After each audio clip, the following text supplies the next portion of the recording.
Karen and Charlie. That was so beautiful.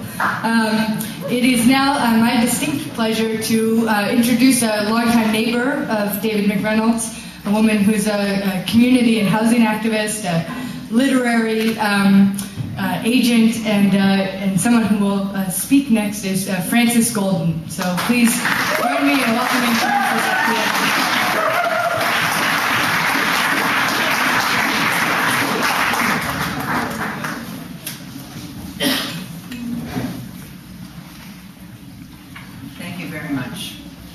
I think David has always been in my life, but it's not true because he was born 5 years after I was. And my life started at 20 when I moved to the Lower East Side. I had lived in Queens. We were one of 8 families with 3,500 non-Jews. We were rejected because we were Jews, and the Jewish community rejected us because we weren't shopkeepers. My father went to work with overalls, and he was a worker.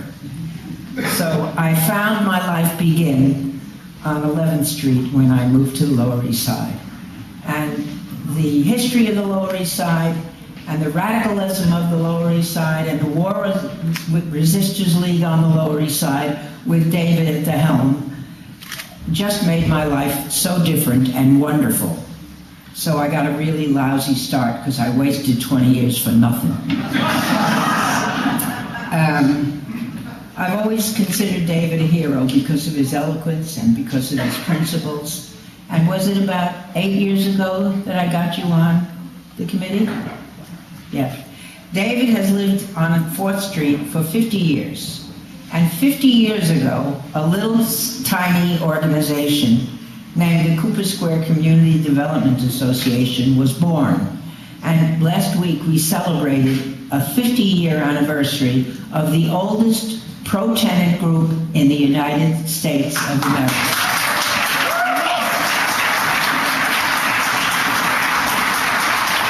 We are, shut me up in a couple of minutes because I can't stop talking about the Cooper Square Committee.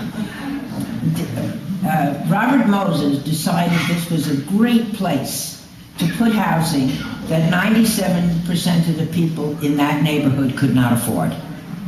And so, because there were a couple of Reds in the neighborhood, I was one of them. There were a lot of poor people in the neighborhood. That always helps. Because we have a history of people having come to this part of the world from oppression from all the countries of the world. So we were loaded with a bunch of rabble-rousers who, Emma Goldman, Dubinsky, you know, everybody came to the Lower East Side or were leaders of the Lower East Side to breathe the air of revolution in our neighborhood. So Robert Moses picked the wrong neighborhood to destroy. And we organized. And urban renewal has killed the country. It has knocked out poor people, brought in rich people. Knocked out the oldest black and white community in New York, Lincoln Center, for Lincoln Center. I'm not saying Lincoln Center is bad, but what was there before was better. Then they knocked out many other places, and then they decided to knock out Cooper Square. And it didn't happen. We organized, we fought back, we told them we don't want your urban renewal plan. We think Moses is a bad guy. We want our own urban renewal plan, and we're going to write it, and we're going to fight for it, and we're going to win it, and we did. The buildings that we own, not for 20 years like all the other co-ops that are now gone. They started as co-ops and they became private. 4 projects on the Lower East Side. 8,000 families had projects that were very inexpensive on Grand Street. Every one of them are now private. People who live in those apartments for which they paid $60, $70, $80 a month are now getting from $250,000 to $1 million for their apartments. They are no more low rent. In Cooper Square, the rents are from $200 for a studio and for $700 for a 3-bedroom apartment. And they will be in perpetuity affordable. That's what we accomplished in Cooper Square. and I'm very proud of it. And David, who was brought into the board of directors about 8 years ago, plays an amazing role. First of all, he's an organizer. Not many people in the steering committee are organizers. They're just poor people who live in the buildings. But David was able to reach the people that I thought were the bad guys. He's so reasonable.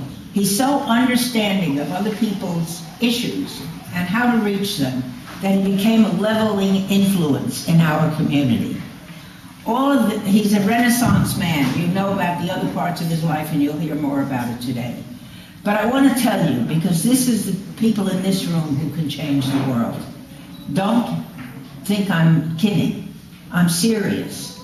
And if we try to change the world without trying to save our neighborhoods, we're shortchanging our future. It might be great what you're doing anywhere in your radical politics, but if you don't fight the developers in your own neighborhood, if you don't keep the rents that you've got in your own neighborhood affordable, you're doing an injustice to your background. So I want you to not only think of saving the world, I want you to make many more neighborhoods in this city like the Cooper Square neighborhood. Thank you, David.